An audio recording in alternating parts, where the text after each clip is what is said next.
can, spins a web any size, catches thieves just like flies. Look out, here comes the Spider-Man. Is he strong? Listen, bud, he's got radioactive blood. Can he swing from a thread? Take a look overhead. Hey there goes the Spider-Man. In the chill of night, at the scene of a crime, like a streak of light, he arrives just in time. Spider-Man, Spider-Man, friendly neighborhood Spider-Man. Wealth and fame, he's ignored. Action is his reward to him. Life is a great big bang. Wherever there's a hang, you'll find a Spider-Man. Hey guys, and welcome back to Weekly Wine Comic Time. This is episode 7. My name is Christine. And I'm Niko. We'd like to thank everybody who's been listening, and if anybody's been commenting and coming back, and if this is your first time, welcome. This is where we talk a little bit about a couple of wines that we've had for tonight and go over the comics that have come out this week. Yeah, so the wines that we had tonight, we had 2 white wines, 2 Pinot Grigios actually. The first one we had is Blue Giovello. This is an Italian Pinot Grigio, as well as the other one tonight. And the first thing I said when I tasted this one tonight was that it tasted like pea for some reason. I did not get that flavor. I think it was more of like, I meant like it was very acidic. I don't know what pea tastes like, but, or rubbing alcohol or something like that. The first taste I had of it, I didn't love, but, it was okay. It was kind of light, to be honest, I thought for it was Pinot very Grigio. light. Yeah. I didn't find it pea tasting, but I thought it was more on the refreshing Definitely pea light tasting. side. Yeah, it was okay. Not my favorite, but this one that we're actually finishing off the bottle of right now, of course the second bottle always goes down better than the first. Of course. It's called Augie, which is a pretty funny name, and it's got like a little illustration on it above the O of like it looks like a little devil knocking back a wine. Did you see that? Here. No, I didn't. Yeah. Oh yeah, it is too. And this is also a Pinot Grigio from Italy. Yeah, this is quite better actually. This is a little bit more refreshing, I find, and it's got more flavor to it, and really? not I thought as. this one's more like water. No, I like this one. I'm not saying I don't like it. I yeah. just find it's going down compared like water. to the other one. It wasn't as light, and I think it's a little bit more tastier. Okay. But yeah, I mean, yeah, both of them were like $21 for both bottles together from the LCBO here in Canada. And so yeah, they were nice. They were both like 750 milliliter bottles. We didn't get the big jug that we normally do tonight, but that didn't stop us from having 2 bottles of wine because this is a wine review show as much as it is a comic show. Reviews. So that's our excuse. But yeah, no, this was good. This one right here, this Augie. I'm just finishing up a glass Augie's right quite now. Delightful. I hope that's how it's pronounced. I don't know. That's what we're going with. Yeah. But, yeah, just finishing up a glass of that right now, and I guess we can get right into the comics. I guess you'll start us off tonight, Christine? Yeah, I don't think there was anything else that we really had to talk about Yeah, today, no, so we'll nothing. just jump into the comics. Next week is Fan Expo here in Canada, so we'll talk more about it next For episode. next Monday, yeah. But, we'll we're thinking of giving you guys a little bit of conversation about Comic-Cons in general, if you ever were wondering if you've never been to one, or Kind of our rundown of experiences of going. or if you've never been to this Comic-Con. So we'll talk a little bit more about that next week. It seems like it's going to be a small week of comics, so we'll try to fill up the time with some more comic-related news. And whenever that comes up, we can always do something like that. Talk a little bit about comics themselves, or if there's ever any big news topics I figured we can bring to the show. Yeah, exactly. So yeah. All right. So to go off of our intro for today, I will start with The Amazing Spider-Man number 27. This is written by Nick Spencer and penciler Kev Walker. The inker is John Dell and colorist Laura Martin. So this I thought was an actual delightful issue. I liked this quite a bit more than last issue. This Boomerang ends up being confronted by the Syndicate. Yeah, Sinister Syndicate or something like that. that. But they said they were cutting out the Sinister part. Yeah, because it's the Sinister Six is the original group. But so they were cutting that out. Yeah. So they're just the Syndicate now, Yeah. which I thought was something else already. I believe it is actually. Okay. I think you're not wrong. That's a name that's definitely been used somewhere. That's what I if thought. Not in comics, in some sort of a media that some movie or something. Yeah, I thought that was something. Yeah, I know the Syndicate is not an original fucking name. I mean, but yeah, I thought this was funny. I thought Boomerang actually had more of a comedic presence in this. Last time he just was like to me. Yeah, I actually quite. I know you quite this. hated on the first issue was just the setup of this. I didn't like it. Yeah, the setup of this storyline. But yeah, this one redeemed itself, and then you had a Spidey and Boomerang team up, which was super exciting. Although they do not mesh. No. In the least. No. But then you find out basically Beetle has secrets. Right. But I give this a 5. Left on a big cliffhanger. Oh, okay. I'm glad to hear you say that because I gave this a 5. I also gave this a 5. I loved this issue. I had so much fun. Even last issue I liked a little bit more than you, but I don't. I don't recall giving it a 5, but I did definitely like it. 4 yeah. Kind of thing. But I loved this. This just reminded you how much of a jerk that Boomerang is. Just an imbecile. Yeah, I mean, again, Nick Spencer wrote Superior Foes of Spider-Man, one of my favorite Spider-Man's related series of all time. Love that fucking series. So the fact that when he showed up in this book, it just made me delighted because I had such high hopes for last issue and it just fell flat for me. No, this brought it back. Yeah, like this was kind of like even when he went up to them and reintroduced themselves, I was dying when he's like, "Hey," he's like, "Hey guys, what's going on?" He thought it was all good, and he's like, "Why do you guys hate me though?" And then they cut to 3 different scenes of him hitting on them in bars. He's like, "Hey, nice costume. Hey, nice costume." I'm just like, yeah, he's that guy. He's a creep. That asshole. At times it was a little bit on the nose again with the women all coming together and ganging up on the fucking, it felt a little bit Me Too-ish, a little bit on the nose at times, but not enough to kind of steer me away. No, yeah. Because you know what? They all did have a legitimate reason to hate this guy. He is kind of a jerk, and he is a creep, and, you know what I mean? He did do wrong by a lot of them. So, I have no problem with that. So, I just felt like at times, you did get a little sense of that. It worked though. He made it work. Made it work. Yeah, that's what I mean. I don't want to drive that point home too much. It definitely worked. And sometimes in comics when they try to skirt that current issue with, you know what I mean, men-women relations and kind of just things going on. Yeah. Sometimes it's a little on the nose. Sometimes it detracts from the actual storyline. I don't think that actually occurred here. No, I think it put its point across and it was in a... And it was still funny. In a context that it still worked and actually made the point rather than being like, oh, this again. Yeah, well, that's what I mean. You got that this guy is kind of a douche. You know what I mean? Yeah, he was you wouldn't want to see him in a bar if you're a female and you're like, fuck. Yeah.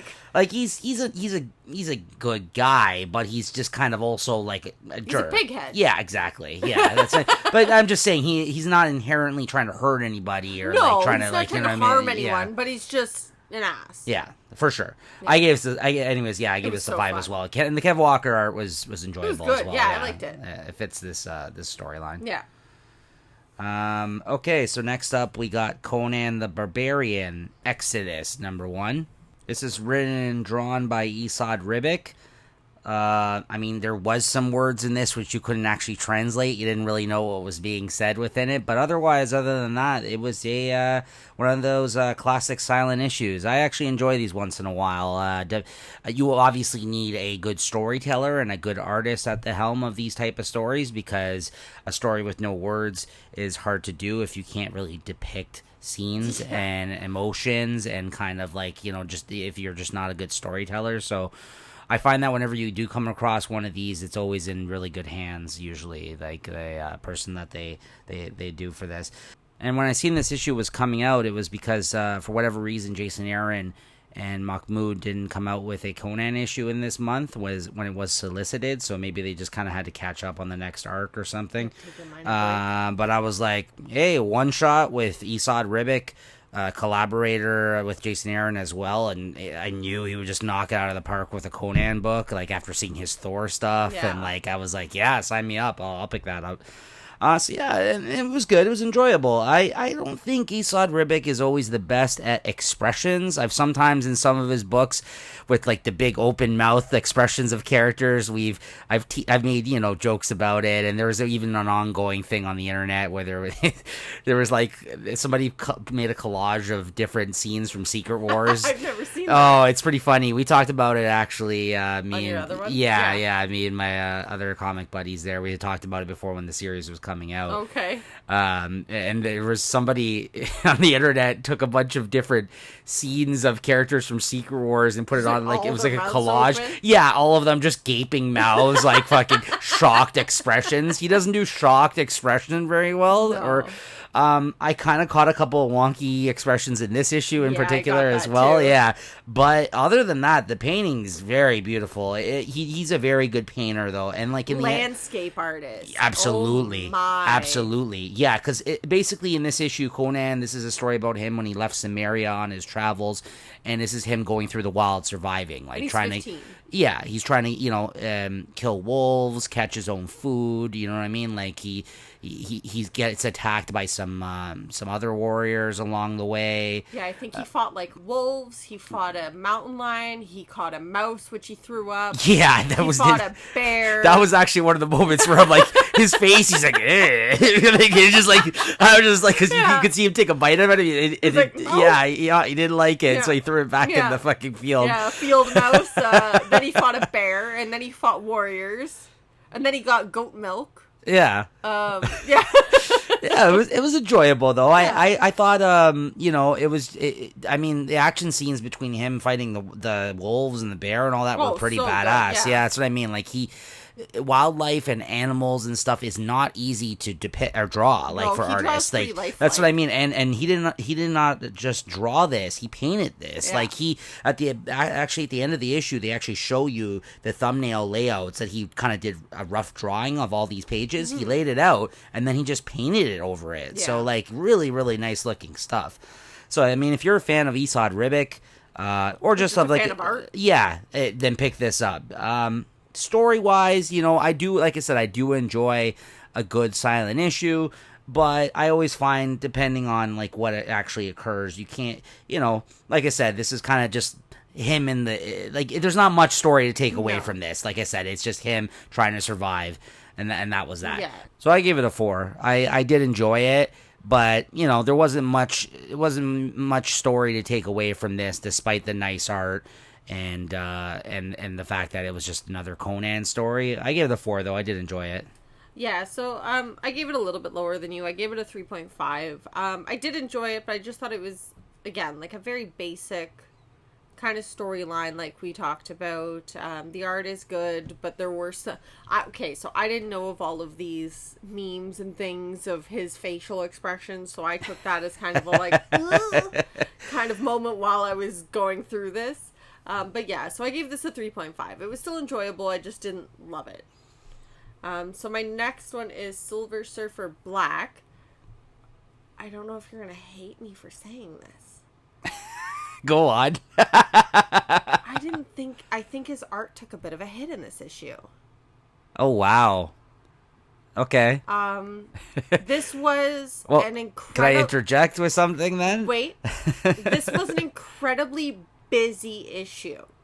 Yes. So there's a lot going on, but like there's certain pages where it just didn't look like his proper finished line work. Well, we did say with the first issue that we didn't feel he was right for this book despite it looking good. Now, do you think it was, again, him maybe not being the right fit, or did the art actually suffer for you in the sense that you didn't think it looked good? I think it's where they're at in this story with this whole, with Ego being the live planet, and just, I think it's too The living busy. planet, please. The living planet. Ego's the living planet. Okay.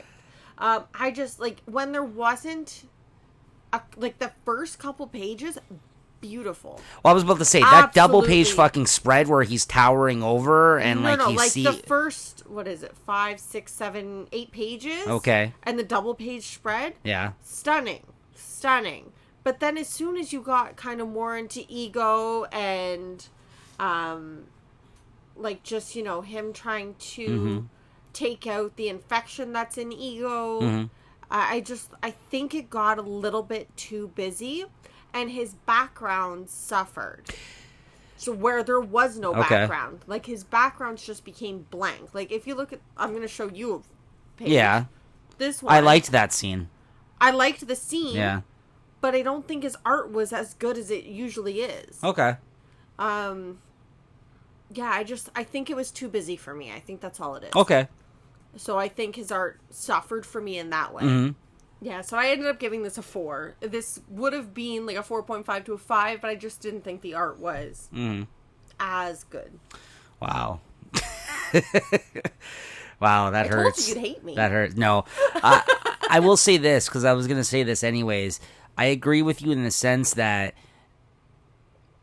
the choices he made with the art was confusing because you didn't really even see Ego amass amongst all the fucking shit that was going on. Like, you didn't see him maybe, like, you know what I mean? Like, at the end of the last issue, you see him approaching Ego. But then in this... You see an eyeball. You see a mouth. I think his artistic choices, in the sense that even when he was going into him, like, he didn't do, like, a view from outside... Going in, yes. Looking in, like, so at times it was hard to decipher what you were looking at. So if that's what you're kind of trying to say, I agree with you, but I still thought the art was pretty good. Like, I mean, I love Chad Moore's art. I never said that the art wasn't pretty good. Yeah. Well, no, the art was great. You're just wrong, and you're upset now. You're trying to scale back. That's okay.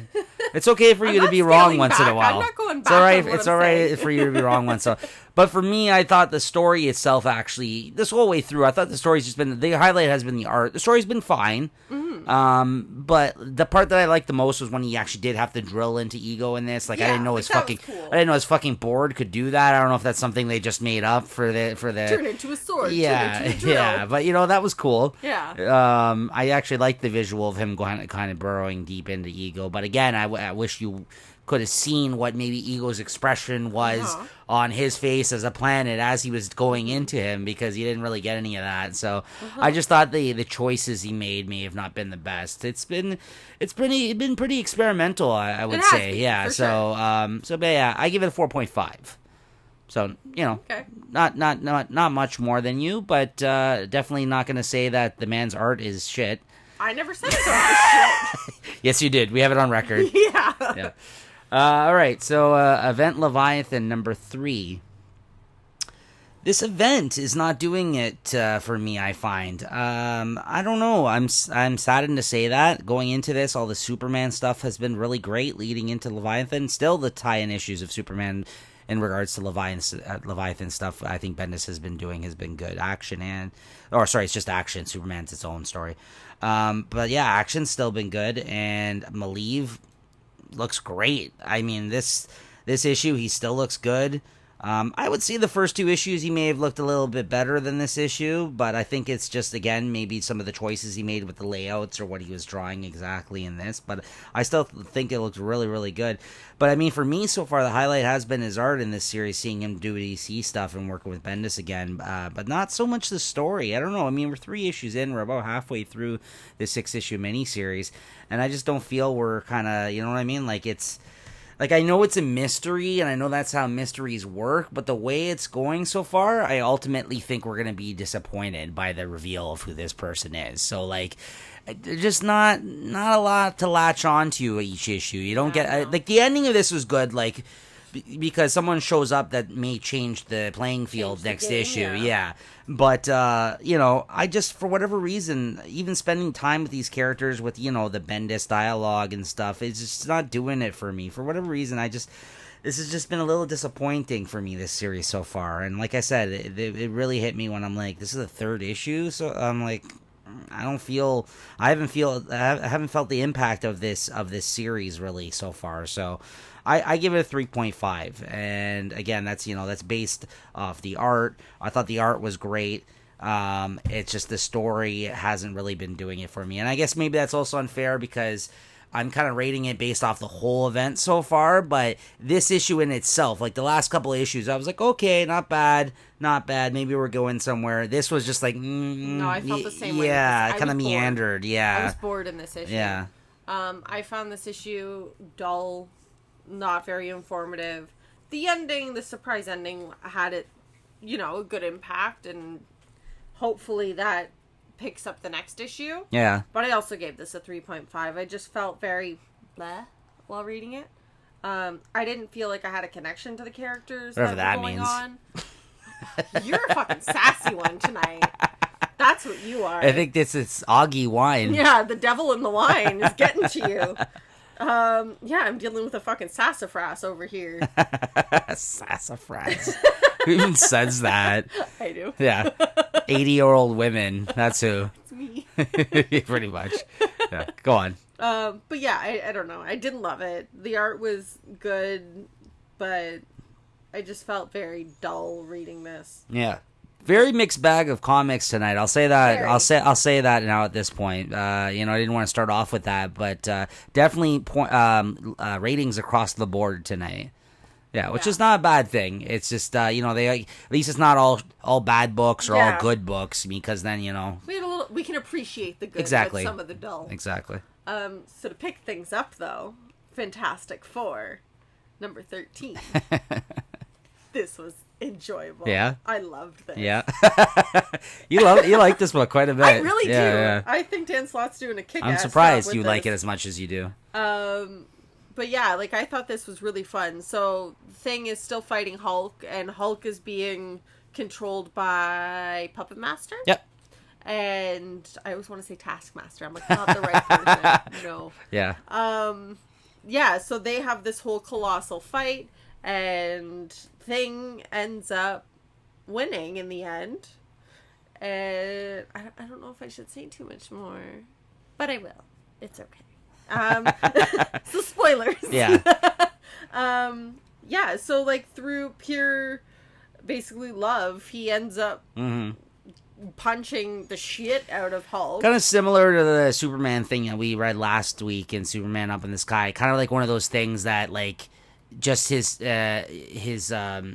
heart really drove him to kind of not give up. But then the most depressing thing was that he was passed out for a week, which was his entire honeymoon, when he actually got the opportunity to be human. Yeah. And he was like, I didn't get to fuck. Yeah. Which, following up on what we talked about the first time this issue came out, exactly. He even said that. He's like, "Oh man, I was looking forward to starting a kids with having with you." A family, yeah. Oh, that's too bad. Get to Poor fuck. thing. Poor thing. It is a poor thing. I gave this a 5. I like though when he good. woke up, he had the vibranium cast Yeah. on. He's like, we need to put this in bronze. Yeah.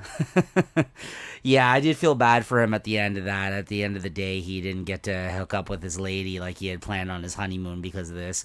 And all because of her fucking evil, diabolical father, which is even worse. Yeah, you're a fucking dad. I'm sure some guys can relate to that, though. Yeah, I liked this. Not as much as you. The art I didn't love. I thought the art bothered me quite a bit throughout this whole story. Yeah, I didn't love the art for some reason. It wasn't phenomenal, but it wasn't bad. It wasn't horrible, but I don't know, something about it just I didn't enjoy. Yeah, and just the style of this person's art.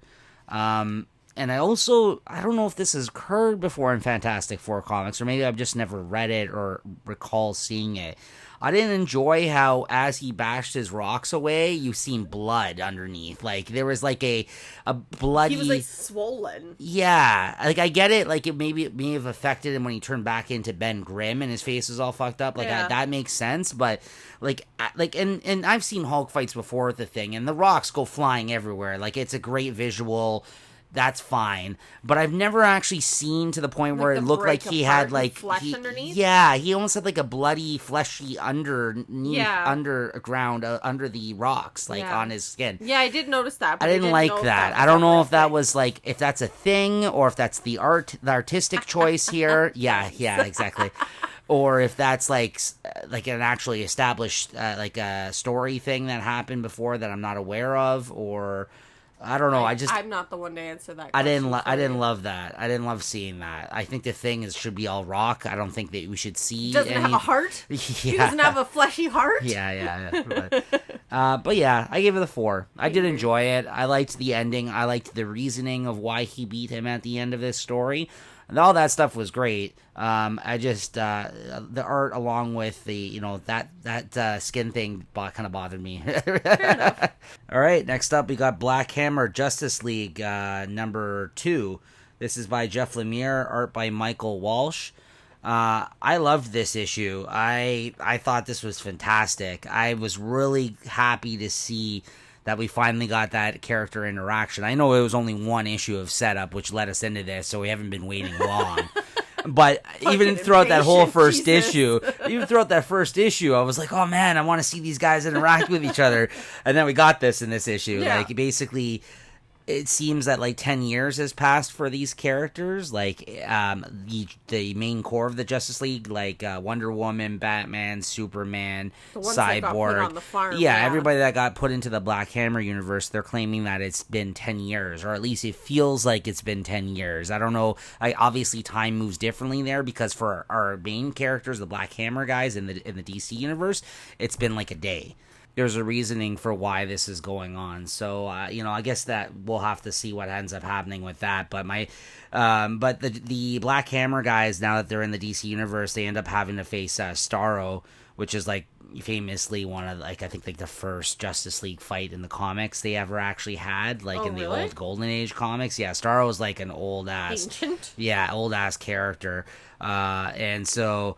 That was really cool. I loved seeing Golden Gale swear her ass off, and then she's like, "Hey, how come when I swear these words are coming up?" Because this is a DC comic, so instead of when the Black Hammer comics where the swears actually come out as swears, this you have all the different letters and number signs and all this. Yeah.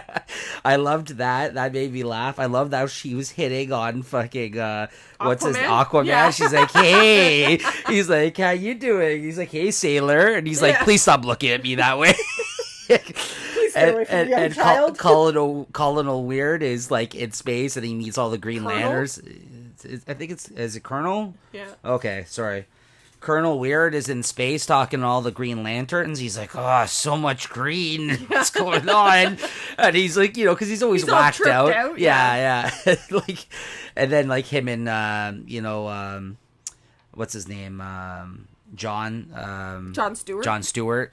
They go traveling, trying to figure out why exactly is this happening, and they end up going to Bizarro World. Yeah. And then, so, that's what I mean. Just seeing these characters interact and with this type of humor and just, the Michael Walsh art looked great. Again, great cartooning. It's just really, really fun stuff. If you like either one of these properties, you'll have a lot of fun with this.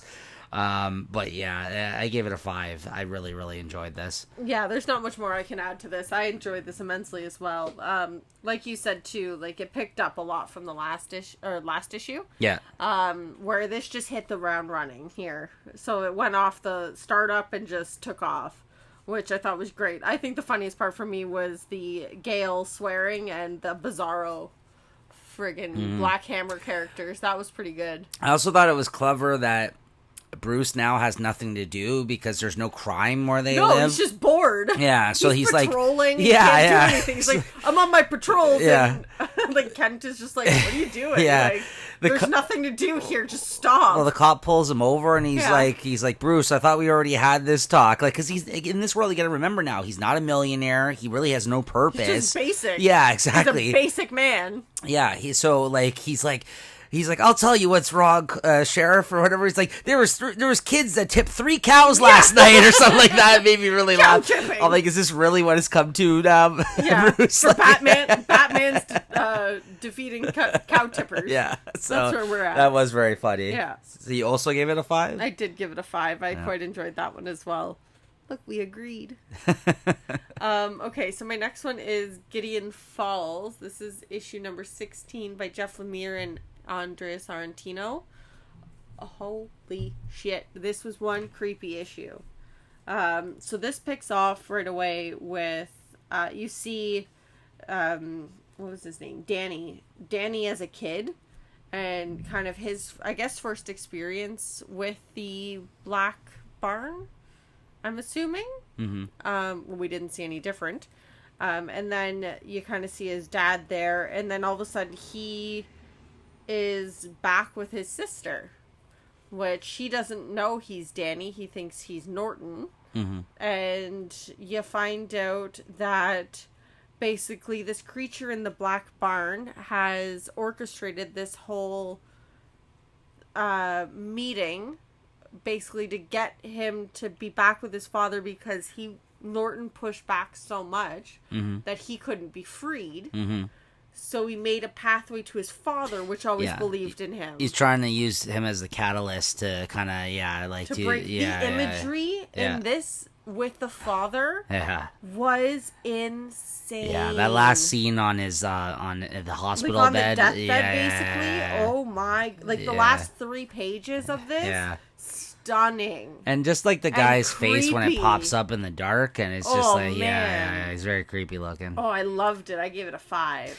I agree. This was a spectacular issue. Not only did you get a lot of reveals and story progression, the art was great as always, and just like the particular scenes he depicted in this were creepy even for this book. Like there was a few creepy scenes in this one. Like he's facing all the broken shards of glass, and I will say though, the intro where they show these 2 kids pass, the brother and sister, along with the father, like it's like I've seen him bust this style out now, Sorrentino, on a couple of the Marvel things he's done. Like you know how he shows up now and then, even between Gideon Falls arcs, he kind of does a Marvel thing. And it seems like this is like a newish style of his. Do you notice how this style's something different? Like, I don't. It's almost like it's innocent. It's just like this is very like. It's way more line work in this style, and like small thin lines to make up this art. It's supposed to be like lighter and airier and innocent, rather than then he gets fucking dark. But that's the thing, his art, we're so used to seeing it as dark and moody and kind of shadows and like and light and shadow. That's what I mean, like it doesn't look like Sorrentino. We've seen him bust out this style already before. Yeah, but I prefer his other style as opposed to this. But it's good contrast in this for the context that you needed. That's what I mean. I just figured it was worth noting that, like, while it's not bad, I get why he used it, I don't prefer this one compared to the other one. Which is why we see the other one more. Right. Yeah. But that's also the colorist. I was about to say Dave Stewart is a big part to do with this book. The colors on those light and airy pages are very different. Which when the colors get dark and deep and moody, that's when.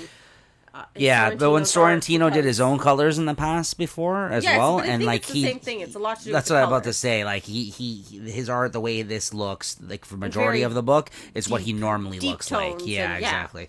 So I agree. It was a great issue. One question though, this is the cop that we've been following in this story the whole time. Are you trying to tell me that they've both lived in Gideon Falls this whole time and he never met her, or like other than? But I think it's 2 different Gideon Falls.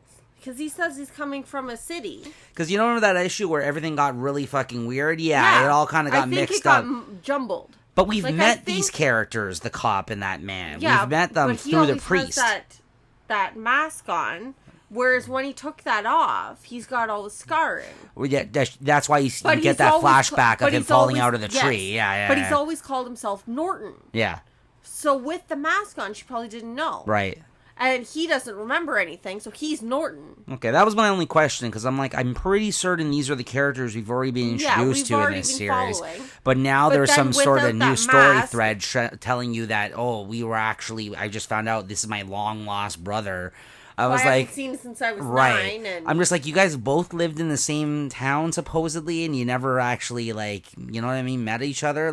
He was in, like, an insane asylum, and... Although that happens, too. This is a big world. I mean, it's a small world at the same time, but I'm just surprised... Small, big world. Yeah, I'm surprised to they just maybe never crossed, Right. Or they crossed paths, and they just didn't... She didn't know. Yeah, so... She didn't see the scarring. Anyways, very interesting development in the story, and a great issue. Loved it. Yeah, 5. It was so good.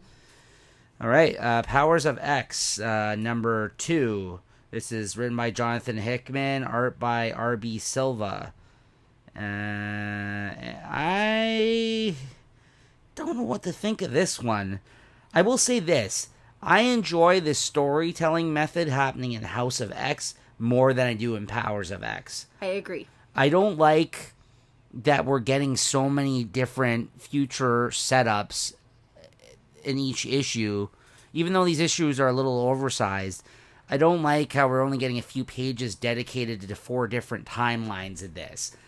Like, it's cool to see where things are eventually going to go, and I get why he's probably putting these things in motion, because eventually everything will come to a head somewhere down the line in this story where we actually do see them get to these points. Yeah. Hopefully, knowing Hickman. But I can't say I love the approach to him doing that, where you're like, this is 10 years, this is 100 years, this is 1,000 years. And you're like a page of each kind of thing. And not only that, you got to kind of fill in the blanks for not only how they got there, but you have to do that in him giving you those information pages in between each scene. So he kind of gives you a couple pages of like after or before these scenes occur, where he introduces new elements to the story or characters, and then he'll explain it to you after the fact or before the scene.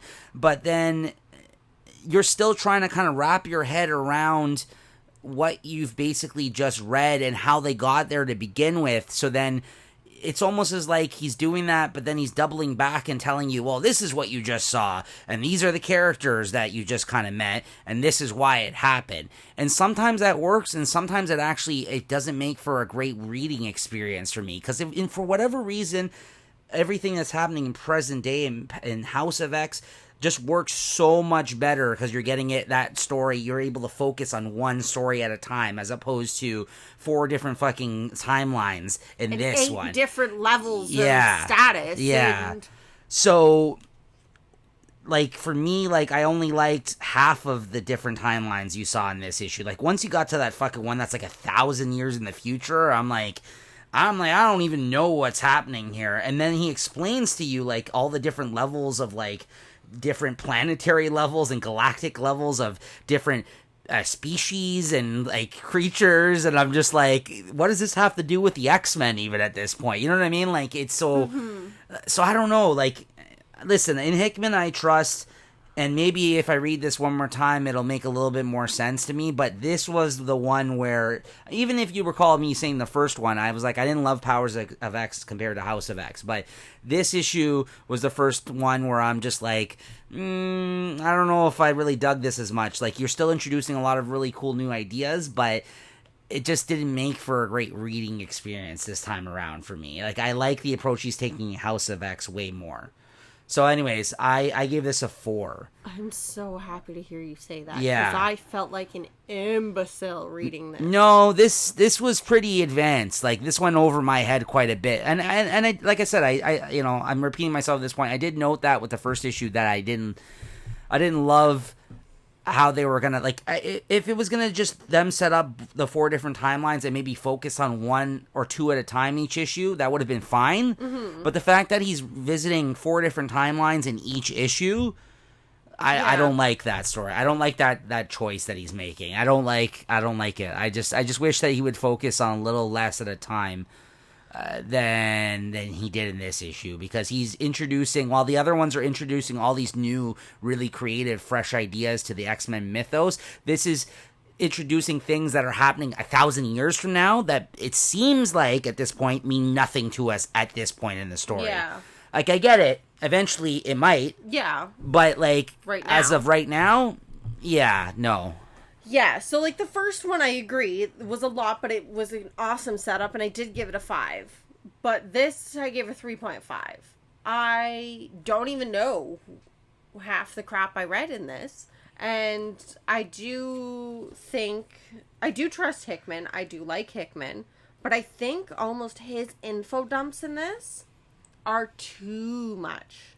Mm-hmm. Like, I think that's taking it away from me, because I'm not getting as much of the actual story with the characters. I'm getting more of an info dump than anything. But I feel like I'm reading like a dictionary. But he does it quite well a lot of the time. Like, there is a lot of times where you see. But I'm not talking about any other book. I'm talking about this one. Yeah, I know. I know. You're right. I'm not judging any other. That's what I said. I trust Hickman. Yeah. But this specific book is almost too convoluted for just to sit down and enjoy. But that's what I mean. I don't think he should have tried to introduce so many new concepts. At once. Yeah. Because I love the other one. I love the House of X so far. Every issue of both series so far, though, he has introduced a lot of new concepts in each one. The other one is a little bit more limited, whereas this is just out there. Because not only are you getting the current timeline in this book that is in House of X, and then 3 other timelines. Right. And then because of all the information pages that you're getting, you're losing out on actual storyline pages that you could be having to amp up an actual story. Yeah. So I think this one is doing too much. Yeah. For me right now. I will still read it, and I agree. I feel also the R.B. Silva art was great. The art, no problems. The art, both artists on both books have been fantastic. So good. I find this overwhelming to me. Yeah, no, I listen. I don't blame you because, like I said, this was the first issue where I didn't give a 5. I didn't love wholeheartedly. Yeah. Like this was one where I was a little conflicted because I'm like, I don't know, what's going on right now. Yeah, I felt overwhelmed. I kind of felt dumb. I don't want to read something where I feel dumb. And I'm not trying to say that I don't like to read intelligent things. Yeah, exactly. I do like to read intelligent topics, and I like to read intelligent books, but this went so far removed from what I was, or even from the House of X for me. This is so far removed, so yeah, well, I don't know how to articulate. That's why, because both of these are going on weekly at the same time, flipping week to week. I have no choice but to compare it to House of X. I get this is a different book, but that's why I'm saying. But they're in the same realm, but that's what I mean. But the approach to this book, the storytelling, is very different. That's why I don't like this one as much as I like House of X. Yeah, I agree. But again, should they both be different? Absolutely. Of course. Should they both play off of each other? Yes. And I'm sure this is all going to count towards something. Like I said, but it didn't make it a great reading experience. No. And like I said, I can reread it again and try to read it where I'm actually... I don't like to read to nitpick things. Yeah. I like to read to enjoy something. Right. And if I learn something or if I, gain something from it, that's even better. Right. But if I have to sit there and think I'm reading, some crazy textbook of some new world that's being found, I don't find that as fun to read. In at least the way that this book is being written. Absolutely. No, I agree with you. I'm right there with you with that one. Okay. Well, I'm glad.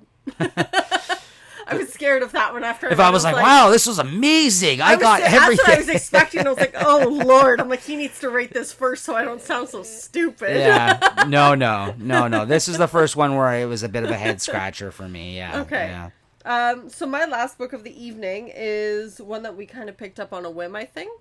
You picked this up on a whim? Yeah. I like both the creators involved with it. I just hadn't picked it up initially, and I saw that it was a 2-issue series, so I was like, okay, I'll try her out.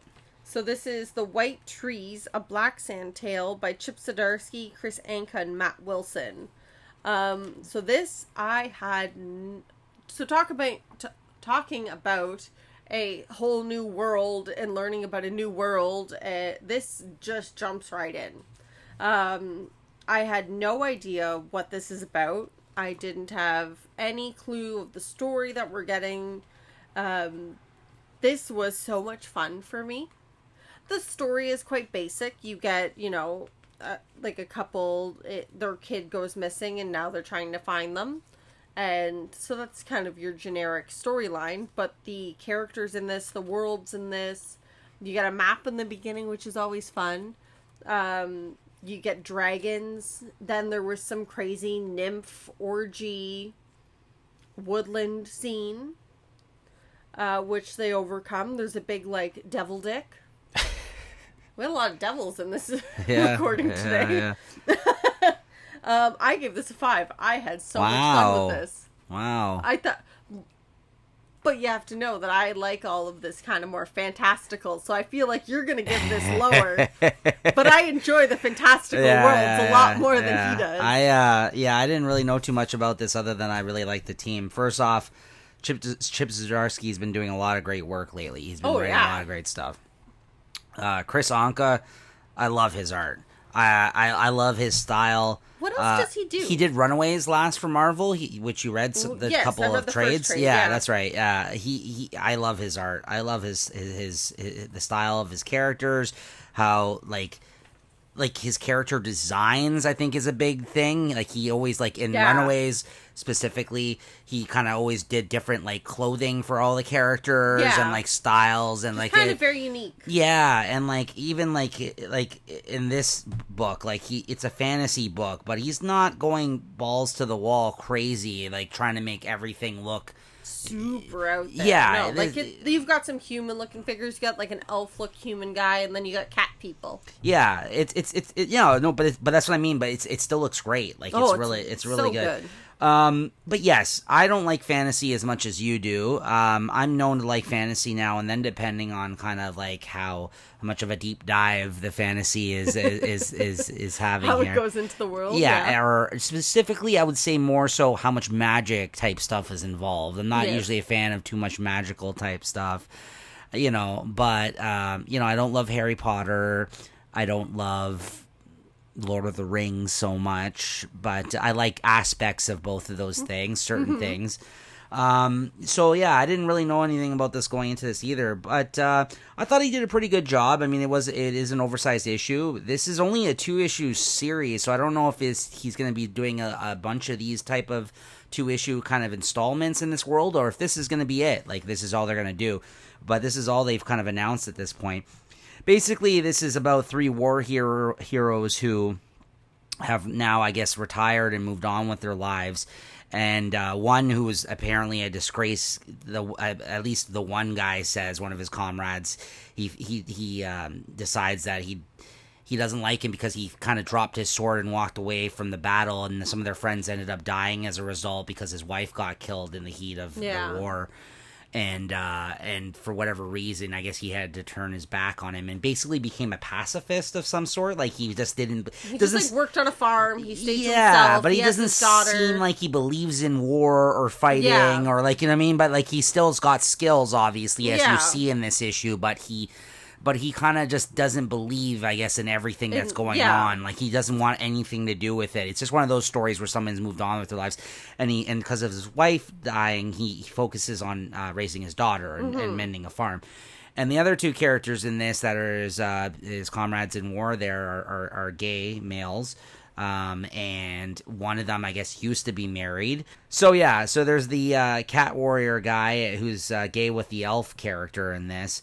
And I guess he had a daughter with his wife, who's now his ex-wife. She left him, apparently, and it seems like he's bi. I don't know if that's part of maybe this race of people, or if that's just what he kind of identifies as. Non-binary? Yeah, because, I don't know. They haven't explained. No, they really haven't gone too deep into anything. But it doesn't matter. They're in a relationship. Yeah, it doesn't matter. They have their kid. Well, the elf is the stepfather to the other guy's kid, and then they have the and he's he's finding it hard to cope with the fact that he wants him to consider him his as a father. Yes. It's like my child, it's our child. Right. So and it seems like the wife is approving of him being with him, although he thinks accepted it. That's right. Whatever you are, so, they're not together. They've accepted it. It's interesting to see that in a fantasy story, right? It is. So I actually appreciated it's on actual current topics. So. Yeah, I appreciated the gay relationship in this kind of story because I didn't expect it in this type of story. So I was like, okay, that's kind of interesting. Yeah. Chris Anka actually, notably, again, it doesn't matter in the grand scheme of things, but he's also a gay man, the artist of this book. So yeah, I liked it. I give it a 4. I didn't love it. Like you said, I'm not a huge on fantasy, but I thought it was a well-told story. I'm interested to what happens next. Basically, then these 3 characters go looking for their kids. Their kids get abducted by these guys that they're at war now with. The king basically, I guess, knew them from when they fought for their country in the war. and he basically brought them to his kingdom and said, hey, listen, I wanted to tell you guys personally, your kids have been abducted. And then they find out his daughter, that's right, his daughter, they find out is dating the cat character's son. Yes. And neither of them were aware of this. The relationship, and if the cat guy knew, he wouldn't approve, and I'm sure that's why they kind of went about it in secret, because he doesn't see eye to eye with this guy anymore. The elf is kind of, in the middle of them. He doesn't care either way. It seems like he wants the happiness and everybody to be safe. Yeah. But yeah, he does not approve of the fact that now he's found out that they're kind of seeing each other in secret behind their back. But now the guys that they're at war with, that their land is at war with, have abducted both their children apparently. And basically this is a story about them now going on an adventure to basically get them back. I don't know how he's going to wrap this up in one more oversized issue. I have no idea. Unless, like I said, he plans on continuing it. But, if that's all he does of this world, it seems like a lot to build up this new world and throw around all these new... For 2 issues? Yeah, it seems... So, I don't know. I guess we'll see. But I thought it was okay. I give it a 4. Yeah. I liked it. All right, and lastly, for me, I got Batman Universe number 2. Written by Brian Michael Bendis. Art by Nick Darrington. I love this book. First issue was my favorite of the week. I believe it was our first or second show.